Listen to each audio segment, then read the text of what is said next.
तो जब हम फ्रीलांसिंग से पैसे कमाना शुरू कर देते हैं तो एक ऐसा स्टेप आता है जिसमें हम ये सोच रहे होते हैं कि हमने सारे पैसे अपने बैंक के अंदर रखे हुए हैं और वो पीकेआर के अंदर है, मतलब पाकिस्तानी रुपीस के अंदर कन्वर्ट करवा के रखे हुए हैं। तो डेली बेसिस पे डॉलर की जो प्राइस इंक्रीज होती है उसकी वजह से आपके जो परचेजिंग पावर होती है पीकेआर के अंदर वो कम से कम होती रहती है। लाइक फॉर एग्जांपल आपने कोई कार परचेज करनी थी और उसकी प्राइस है 20 लाख रुपए और आपने वो 20 लाख रुपए इकट्ठे करने की कोशिश की, लेकिन जैसे ही वो 20 लाख इकट्ठे हुए तो आपने देखा कि उस कार की प्राइस जो है वो 30 लाख रुपए हो गई है।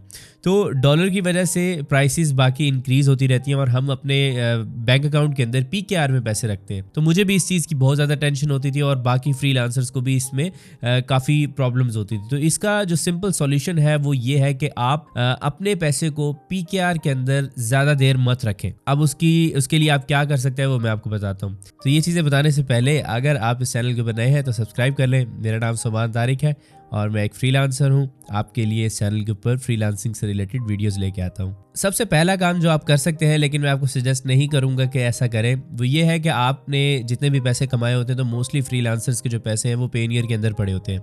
तो पहला काम तो आप ये कर सकते हैं कि पेनियर से पैसे निकलवाएं ही ना और उसको डॉलर्स के अंदर ही रखे रहें, लेकिन जब भी आपको ज़रूरत हो उतने ही पैसे निकलवाएं और आपकी जो सेविंग है वो पेनियर के अंदर ही सेविंग रहेगी, यूएसडी के अंदर, ठीक है। लेकिन इससे हमारी इकोनॉमी को कोई बेनिफिट नहीं होने वाला।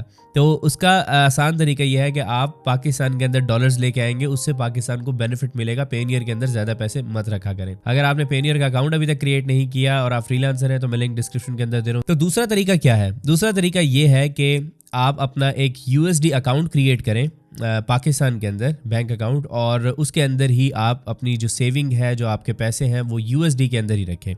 तो डॉलर्स आपके पास पड़े होंगे, उसकी प्राइस डॉलर की इंक्रीज़ हो या डिक्रीज़ हो आपको इतना कोई फ़र्क नहीं पड़ने वाला, क्योंकि आपके पैसे सारे डॉलर्स के अंदर ही पड़े होते हैं, बेशक वो पाकिस्तानी बैंक ही क्यों ना हो।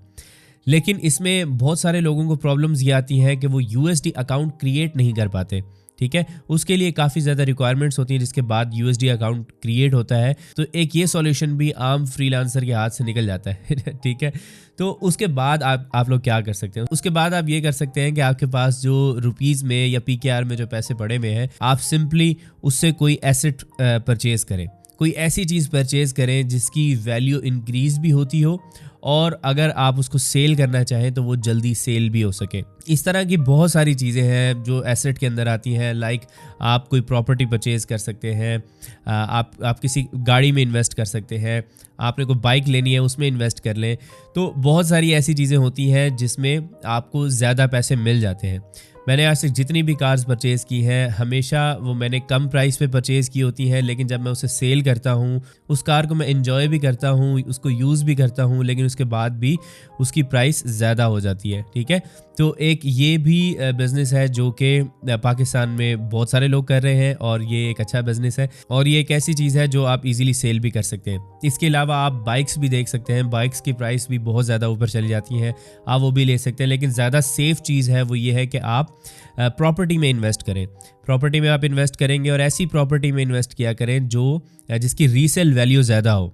ऐसा नहीं कि किसी भी दूर परे की जगह पे आपने प्रॉपर्टी लेके रख दी और आपको जब ज़रूरत है पैसों की तो वो प्रॉपर्टी सेल ही नहीं होगी। तो प्रॉपर्टी हमेशा ऐसी जगह के ऊपर होनी चाहिए जो जल्द अज जल्द सेल हो सके, ठीक है। वहाँ पे बाइंग और सेलिंग जो है प्रॉपर्टी की वो बहुत ज़्यादा होती हो। वो कोई भी एक सोसाइटी हो सकती है जो कि आपकी सिटी के अंदर बहुत अच्छा परफॉर्म कर रही है, आप उसमें इन्वेस्ट कर सकते हैं, उसकी फाइल्स वगैरह ले सकते हैं। अब अगर आपके पास इतने पैसे नहीं है कि आप ये चीज़ें परचेज़ कर सकें तो उसके बाद मैं आपको ये सजेस्ट करूँगा कि आपके पास जो पीकेआर में पैसे हैं, इतने पैसे तो आपने रखने ही है अपने पास कि कल को खुदा न खास्ता कोई प्रॉब्लम आए तो आप वहाँ उतने पैसे आपके पास होने चाहिए। ऐसा नहीं कि सारे ही पैसे आपने इन्हीं चीज़ों के ऊपर लगा देने और बैंक अकाउंट हमेशा ज़ीरो रखना है ऐसा नहीं करना। आपके पास फ़ंड होना चाहिए इतना कि अगर कोई प्रॉब्लम खुदा न खास्ता कोई ऊंच नीच हो जाती है तो उसके लिए आपके पास पैसे होने चाहिए।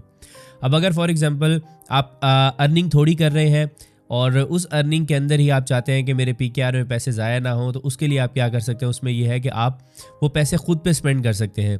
लाइक फॉर एग्जांपल आप कोई स्किल सीख सकते हैं, कोई कोर्स परचेज़ कर सकते हैं और वो स्किल सीख के अपने ऊपर वो पैसे स्पेंड कर सकते हैं। कोई ट्रैवलिंग कर सकते हैं, ट्रैवलिंग से भी आप बहुत कुछ सीखते हैं, तो आप वहाँ पर भी पैसे स्पेंड करेंगे तो वो आपके अपने ऊपर ही पैसे स्पेंड हो रहे होते हैं। तो ये जो चीज़ें हैं ये बहुत अच्छी इन्वेस्टमेंट्स हैं जो कि मैं बहुत अरसे से कर रहा हूँ और मैं आपको भी ये सजेस्ट करूँगा कि आप भी इसी चीज़ के ऊपर काम करें। इसके अलावा आप ऑनलाइन बिजनेसेस के अंदर इन्वेस्ट कर सकते हैं। कोई ई कॉमर्स का स्टोर छोटा सा ओपन कर लें, ज़्यादा पैसे की ज़रूरत नहीं होती उसके लिए। आप लोकल मार्केट को भी टारगेट कर सकते हैं। कोई एक प्रोडक्ट लें 50-60 हज़ार रुपये की, उसका बल्क में वो प्रोडक्ट परचेज़ करें, उसका एक शॉपिफाई पे स्टोर क्रिएट करें और उसके बाद उसकी एडवर्टाइजमेंट करें और वहाँ से आप सेल्स ले सकते हैं। तो ये भी एक छोटा सा बिजनेस है। आप किसी फिजिकल बिजनेस के अंदर इन्वेस्ट कर सकते हैं। कोई शॉप आप ले सकते हैं जिसके अंदर आप किसी बंदे को बिठा के वो शॉप रन करवा सकते हैं। आप किसी गरीब को ऑटो रिक्शा लेके दे सकते हैं, वो भी आपकी एक इन्वेस्टमेंट होगी। वो बंदा आपके लिए जाएगा, पैसे कमा के आएगा और डेली बेसिस पे आप उसे कुछ पैसे दे सकते हैं और अपना प्रॉफिट भी रख सकते हैं। तो ये भी एक बहुत अच्छी इन्वेस्टमेंट है जिसमें आपका जो एसेट है वो भी बचा रहता है और आप किसी की हेल्प भी कर रहे होते हैं और आपको भी बेनिफिट मिल रहा होता है। तो ये जो इन्वेस्टमेंट्स मैंने आपको बताई हैं, ये मैंने इस वजह से बताई हैं ताकि आप लोगों के जो पैसे हैं पीकेआर के अंदर पड़े हुए हैं और आप टेंशन में है कि यार डेली बेसिस पे प्राइसेस इंक्रीज़ हो रही हैं, आपकी जो परचेजिंग पावर है वो कम होती जा रही है। तो इस तरीके से आपकी परचेजिंग पावर कम नहीं होगी।